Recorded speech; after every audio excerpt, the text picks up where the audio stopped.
Nadie quería creerlo. Porque aceptar la verdad significaba aceptar algo peor. Que las señales estaban ahí. Que la gente las vio. Que alguien habló. Y aún así, nadie escuchó. Estas no son teorías. Son advertencias ignoradas. Historias donde la paranoia tenía razón. Y donde la realidad fue más perturbadora que cualquier ficción. La primera señal fue el silencio. Un silencio extraño. Demasiado limpio. En los años 90, Bélgica parecía tranquila.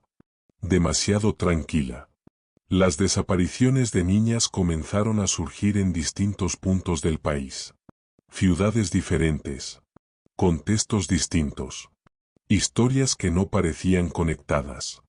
Al menos, eso decían las autoridades. Pero la gente sentía algo más. Una incomodidad persistente. Un patrón invisible. Madres que no dormían. Vecinos que miraban por la ventana un poco más de lo normal. Susurros en cafés. Rumores que nadie quería repetir en voz alta. Decían que alguien estaba cazando. Decían que había algo escondido. La policía insistía en que todo era coincidencia. Casos aislados. Mala suerte. Nada fuera de lo común. Pero detrás de esa negación oficial, algo ya estaba ocurriendo. Algo profundamente errado. En el centro de todo estaba Mark Dutroux. Un hombre común. Un electricista. Un rostro que no destacaba. Con un pasado que sí debía haber importado. Había sido condenado por crímenes graves contra menores. Los expertos advirtieron que seguía siendo peligroso. Los informes eran claros. Las recomendaciones también. Aún así, fue liberado antes de tiempo. Como si el sistema hubiera decidido mirar hacia otro lado. Después de su liberación, los vecinos comenzaron a notar cosas extrañas. Ruidos en la noche. Martillazos. Excavaciones inexplicables. Construcciones sin sentido aparente. Olores. Movimientos. Luces encendidas a horas imposibles. Las denuncias llegaron. Una tras otra. La policía visitó el lugar varias veces. Siempre salían convencidos de que no pasaba nada. Siempre se iban. El verdadero horror estaba debajo. En agosto de 1996, todo cambió. Una búsqueda más. Un procedimiento más. Hasta que alguien encontró algo que no debía existir. Un espacio oculto. Un sótano construido en secreto. Bajo una casa normal. Ahí abajo, el aire era pesado. Húmedo. Irrespirable. Y en ese espacio sin luz, encontraron a dos niñas desaparecidas. Vivas. Encerradas. Aisladas del mundo. El país quedó paralizado. Los rumores ya no eran rumores. La conspiración se había vuelto real. Y la pregunta más aterradora comenzó a circular. ¿Cuánto tiempo estuvo todo esto a la vista? ¿Y cuántas oportunidades hubo para detenerlo? Cuando la verdad salió a la luz, Bélgica estalló. Rabia. Dolor. Vergüenza colectiva. La figura que había intentado unir los casos, el juez Jean-Marc Connerotte, fue apartado del caso. No por corrupción. No por negligencia. Sino por asistir a una cena benéfica para las familias de las víctimas. Para muchos, ese fue el momento en que el sistema se rompió para siempre. En octubre de 1996, cientos de miles marcharon vestidos de blanco en Bruselas. Una marea silenciosa. Un país exigiendo respuestas. En 2004, Dutroux recibió cadena perpetua. Pero el daño ya estaba hecho. La confianza había muerto. Y la sensación permaneció. ¿Que si alguien hubiera escuchado antes? Nada de esto habría ocurrido. ¿Y si una verdad tan oscura pudo permanecer enterrada bajo una casa común? ¿Qué otras cosas siguen ocultas, esperando ser descubiertas?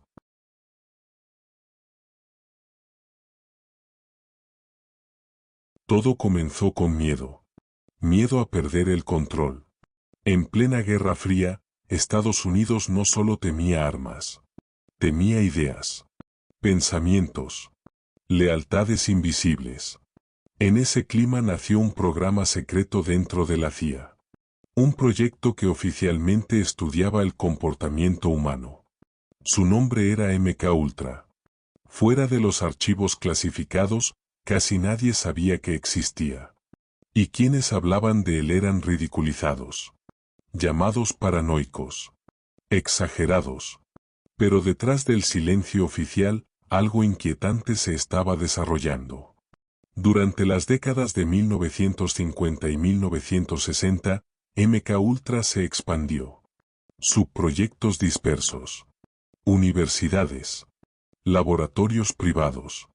Instalaciones gubernamentales. Investigaciones sobre estrés extremo. Privación sensorial. Manipulación psicológica. Influencia sobre decisiones humanas. La línea entre estudio y experimento comenzó a desaparecer. Algunos participantes describieron pruebas inesperadas. Situaciones para las que nunca dieron consentimiento completo. Ambientes diseñados para desorientar. Para romper. Pero sin documentos públicos, nadie podía demostrar nada. El programa quedó sepultado bajo capas de secreto.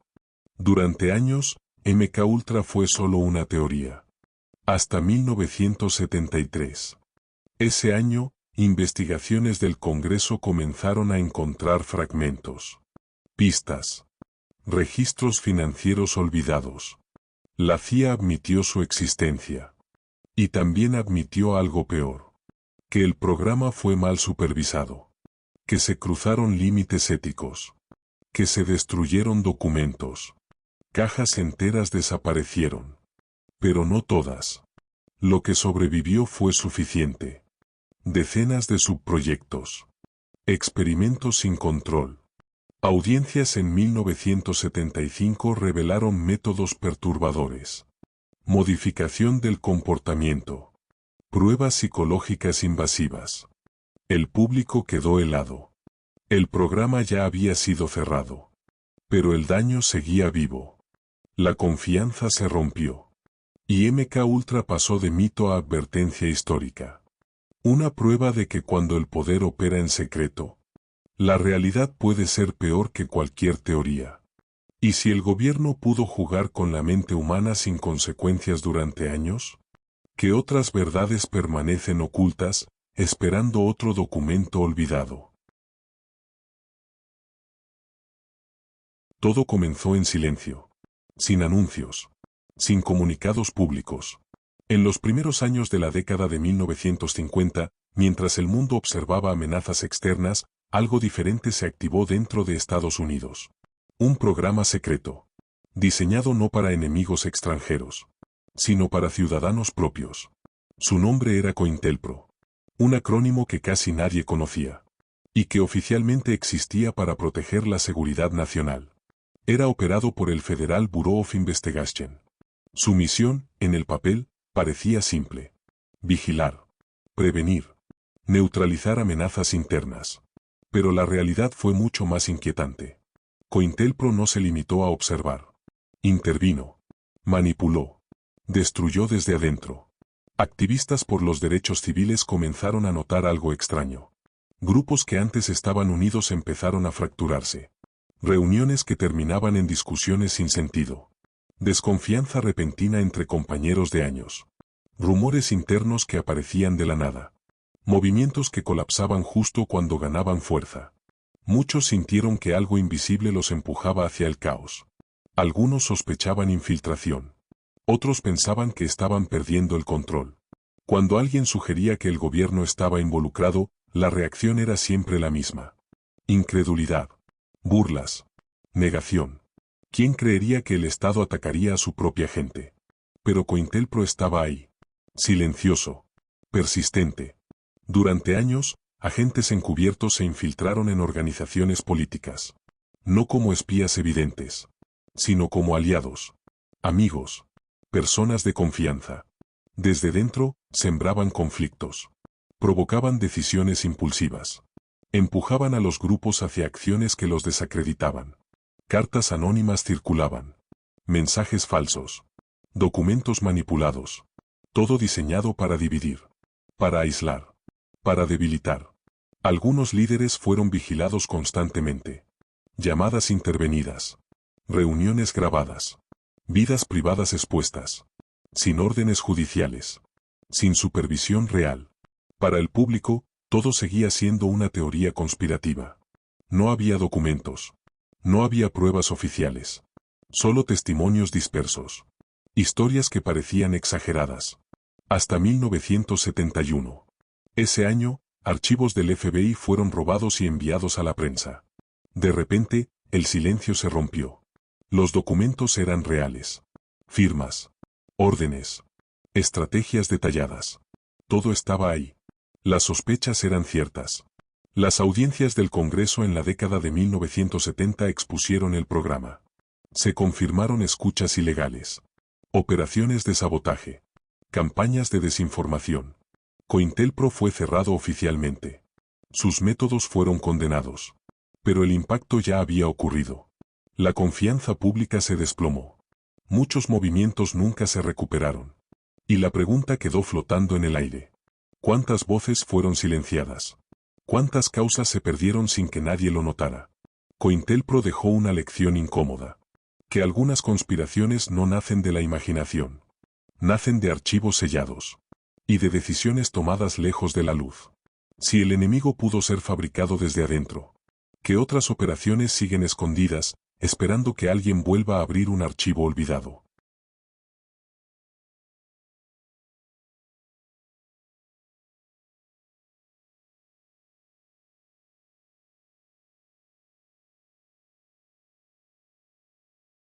El desierto parecía inmóvil.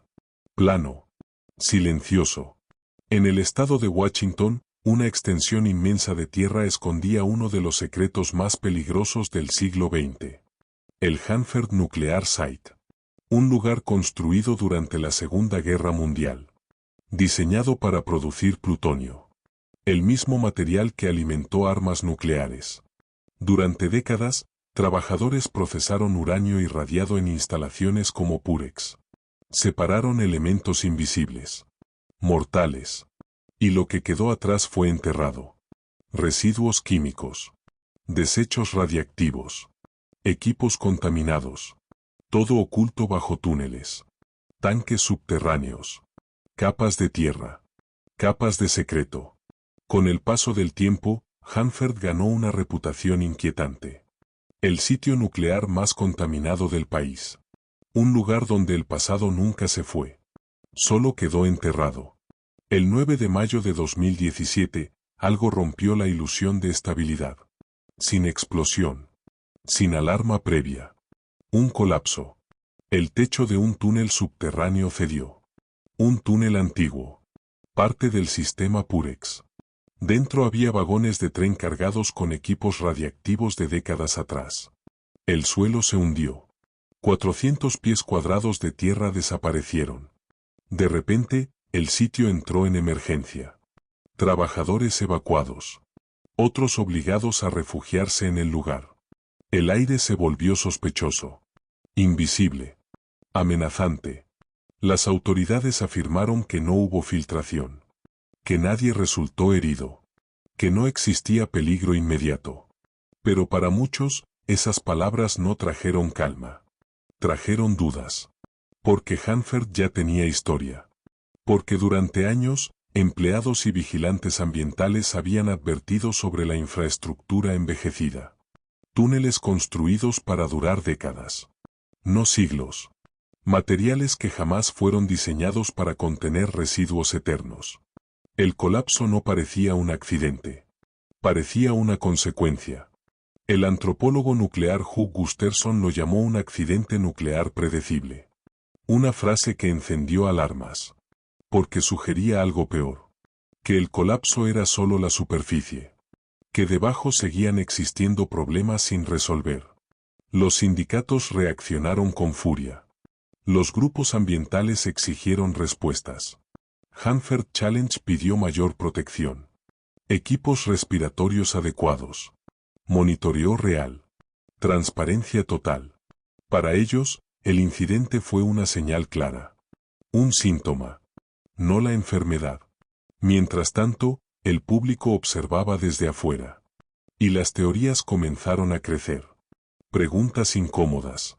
¿Pudo escapar material radiactivo sin ser detectado? Los sensores eran suficientes. Los informes decían toda la verdad. Nadie pudo confirmarlo. Y esa falta de claridad alimentó el miedo. Hanford siempre había operado bajo el velo del secreto. Primero por guerra. Luego por burocracia. Finalmente por costumbre. Décadas después, sigue siendo uno de los proyectos de limpieza nuclear más grandes del mundo. Miles de millones de dólares invertidos. Planes que se reescriben una y otra vez.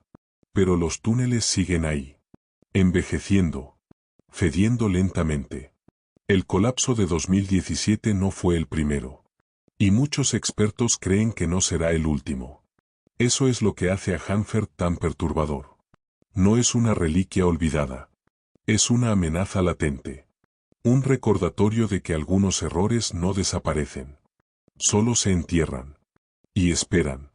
Esperan a que el suelo ceda. A que alguien mire demasiado profundo. A que la verdad vuelva a salir a la superficie. Si un lugar puede guardar veneno durante generaciones, ¿qué otras instalaciones silenciosas siguen respirando debajo de nuestros pies? La noche parecía normal. Las luces del cabaret se apagaron una a una. Era junio de 1978 en Tokio. Yaeko Taguchi, una madre soltera de 22 años, terminó su turno como cualquier otro día. Salió por la puerta principal. Pasó la medianoche. Y desapareció. No hubo gritos. No hubo forcejeo. Nadie la vio correr. Nadie la vio subir a un vehículo. Simplemente dejó de existir. Su jefe pensó que había renunciado. Otros asumieron que se había ido por voluntad propia. El caso se enfrió rápido. Demasiado rápido. Mientras tanto, en distintos puntos de Japón, comenzaban a circular rumores incómodos. Susurros sobre agentes extranjeros. Hombres que no pertenecían al lugar. Personas que observaban playas desiertas. Puertos pequeños. Caminos solitarios. Se decía que Corea del Norte estaba secuestrando civiles japoneses. Que los llevaba a través del mar. Que los hacía desaparecer para siempre. El gobierno descartó la idea. La llamó absurda. Una teoría conspirativa imposible. Japón siguió adelante. Y Yaeko quedó en el olvido. Pasaron casi 10 años. Hasta que el pasado regresó de la forma más violenta posible. En noviembre de 1987, un avión de Korean Air explotó en pleno vuelo. 115 personas murieron. La investigación reveló un atentado. 2 agentes norcoreanos habían colocado la bomba. Uno murió. La otra sobrevivió. Usaba una identidad japonesa falsa. Su nombre era Kim Jong-un. Durante los interrogatorios, dijo algo que congeló la sala. Había sido entrenada para hacerse pasar por japonesa. Su profesora había sido una mujer secuestrada años atrás. Esa mujer era Yaeko Taguchi. De repente, todo encajó. Los rumores. Las desapariciones sin explicación. Las negaciones oficiales. Investigadores japoneses revisaron casos antiguos. Y encontraron un patrón aterrador. Entre 1977 y 1983, al menos 17 ciudadanos japoneses fueron secuestrados por Corea del Norte. Algunos fueron tomados en playas. Otros en calles comunes. Una niña de 13 años desapareció camino a casa. Una mujer jamás llegó a su clase de tejido. Una pareja se desvaneció durante un viaje por Europa. Ninguno era espía. Ninguno era criminal. Eran personas comunes. Elegidas porque sus identidades eran útiles. Los agentes norcoreanos necesitaban japoneses reales. Acentos reales. Costumbres reales. Profesores forzados. Personas arrancadas de su vida para entrenar a otros. Durante años, Corea del Norte negó todo. Las familias suplicaron respuestas. El silencio fue absoluto. Hasta 2002. Ese año, Corea del Norte admitió los secuestros. Pidió disculpas. Afirmó que solo 5 víctimas seguían con vida.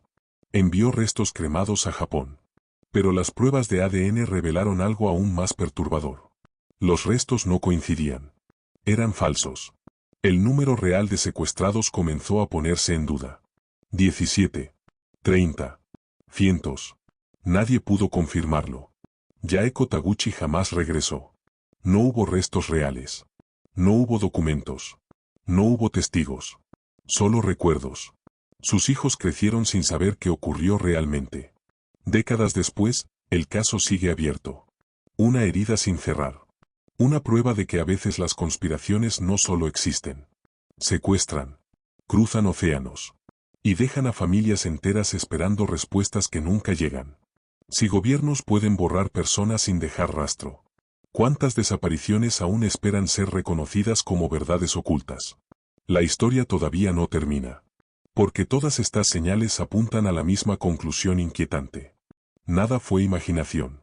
Nada fue exageración. Seguimos. Sin alivio. Sin cierre. Hacia el final. Todas estas historias comparten algo inquietante. No comenzaron con pruebas. Comenzaron con sensaciones. Con personas diciendo que algo no encajaba. Con miradas incómodas.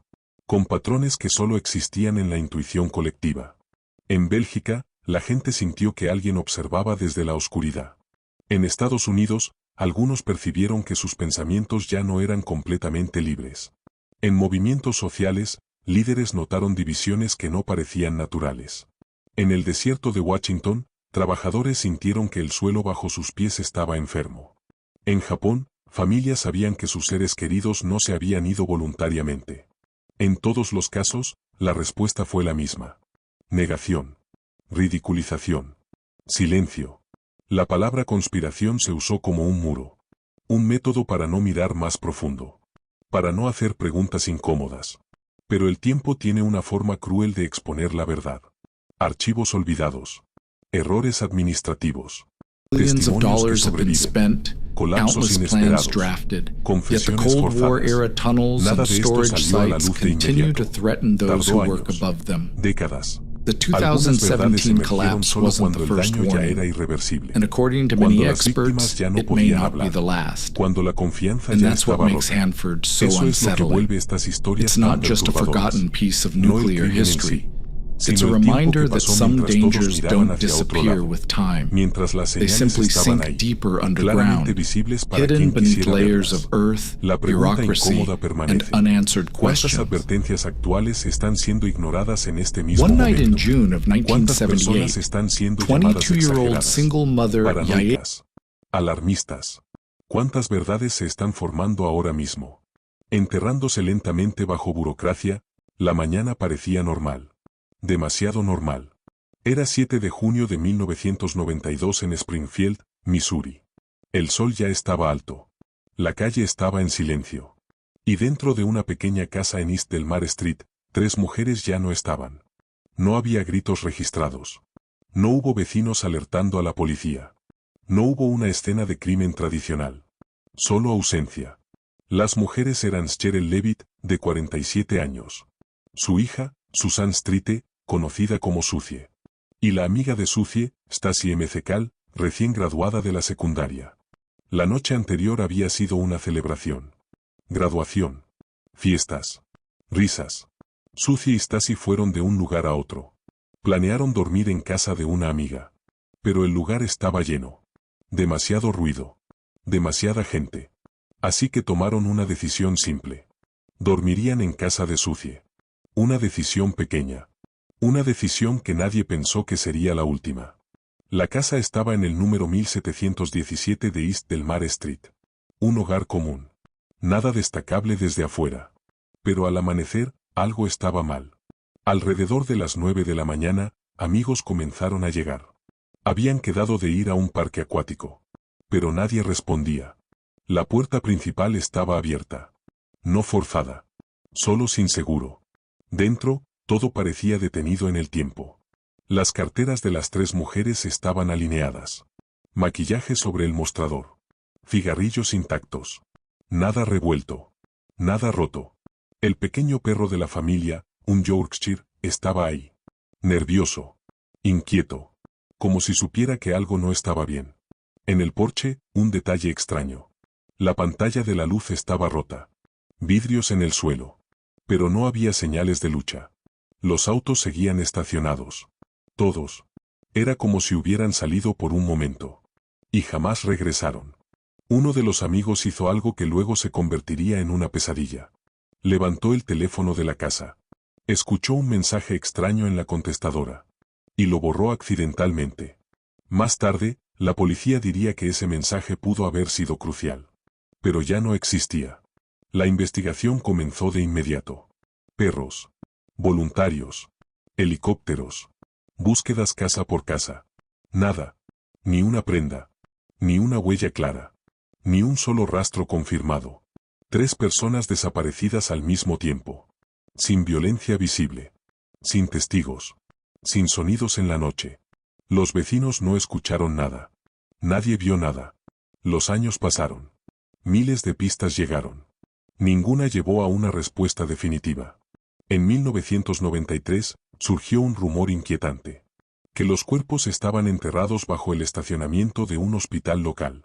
La policía quiso excavar. El hospital se negó sin pruebas sólidas. El tiempo pasó.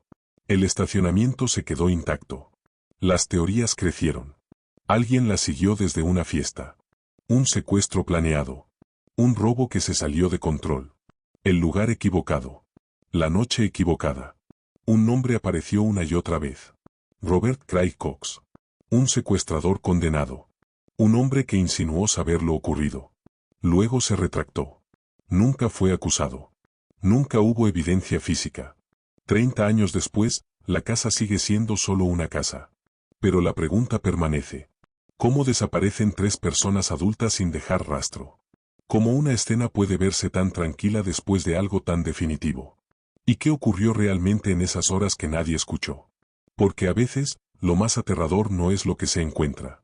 Es lo que jamás aparece. ¿Y si una casa puede tragarse 3 vidas en silencio? ¿Cuántos hogares más guardan historias que nunca terminaron de contarse?